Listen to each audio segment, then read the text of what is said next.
It would be natural for him to feel defensive when he first became aware of strangers, especially hostile strangers with spears. Why had the people of this camp drawn spears? Auel thought there was something familiar about the chant. Then she realized what it was.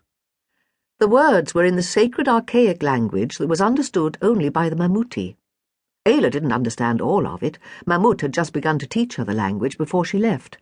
But she did gather that the meaning of the loud chant was essentially the same as the words that had been shouted earlier, though cast in somewhat more cajoling terms. It was an exhortation to the strange wolf and horse people spirits to go away and leave them alone, to go back to the spirit world where they belonged. Speaking in Zelandoni, so the people from the camp wouldn't understand, Auel told Jondalar what the Mamut was saying. "They think we're spirits, of course," he said. "I should have known. They're afraid of us. That's why they're threatening us with spears. Auel, we may have this problem every time we meet people along the way. We are used to the animals now, but most people have never thought of horses or wolves as anything but food or pelts," he said. The Mamutoi at the summer meeting were upset in the beginning. It took them a while to get used to the idea of having the horses and wolf around, but they got over it, Auel said. "When I opened my eyes that first time in the cave in your valley, and saw you helping Winnie give birth to Racer, I thought the lion had killed me, and I had awakened in the spirit world," Jondalar said. "Maybe I should get down too and show them that I am a man and not attached to Racer like some kind of man-horse spirit." Jondalar dismounted, but he held on to the rope attached to the halter he had made. Racer was tossing his head and trying to back away from the advancing Mamut, who was still shaking the staff and chanting loudly. Winnie was behind the kneeling woman, with her head down, touching her. Auel used neither rope nor halters to guide her horse. She directed the horse entirely with the pressures of her legs and the movements of her body. Catching a few sounds of the strange language the spirits spoke, and seeing Jondalar dismount, the shaman chanted louder, pleading with the spirits to go away, promising them ceremonies, trying to placate them with offers of gifts. "I think you should tell them who we are," Auel said. "That Mamut is getting very upset." Jondalar held the rope close to the stallion's head. Racer was alarmed and trying to rear, and the Mamut with her staff and shouting didn't help. Even Winnie looked ready to spook, and she was usually much more even-tempered than her excitable offspring. "We are not spirits," Jondalar called out when the Mamut paused for a breath. "I am a visitor, a traveller on a journey, and she," he pointed toward Auel, "is Mamutoi of the Mammoth Hearth."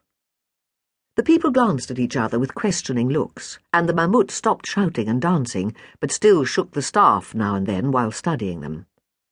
Maybe they were spirits who were playing tricks, but at least they had been made to speak in a language everyone could understand. Finally, the Mamut spoke. "Why should we believe you? How do we know you are not trying to trick us? You say she is of the Mammoth Hearth, but where is her mark? She has no tattoo on her face." Auel spoke up. "He didn't say I was a Mamut. He said I was of the Mammoth Hearth. The old Mamut of the lion camp was teaching me before I left, but I am not fully trained." The Mamut conferred with a man and a woman, then turned back. "This one," she said, nodding toward Jondalar. "He is, as he says, a visitor. Though he speaks well enough, it is with the tones of a foreign tongue. You say you are Mamutoi, yet something about the way you speak is not Mamutoi." Jondalar caught his breath and waited. Auel did have an unusual quality to her speech. There were certain sounds she could not quite make, and the way she said them was curiously unique. It was perfectly clear what she meant, and not unpleasant. He rather liked it, but it was noticeable. It wasn't quite like the accent of another language. It was more than that, and different. Yet it was just that, an accent, but of a language most people had not heard and would not even recognize as speech. Auel spoke with the accent of the difficult, guttural, vocally limited language of the people who had taken in the young orphan girl and raised her. "I was not born to the Mamutoi," Auel said, still holding the wolf back though his growl had ceased. "I was adopted by the Mammoth Hearth, by Mamut himself." There was a flurry of conversation among the people, and another private consultation between the Mamut and the woman and man. "If you are not of the spirit world," To keep listening to this audiobook, I've left you a link in the description so you can do it, at no cost thanks to Audible's 30-day free trial.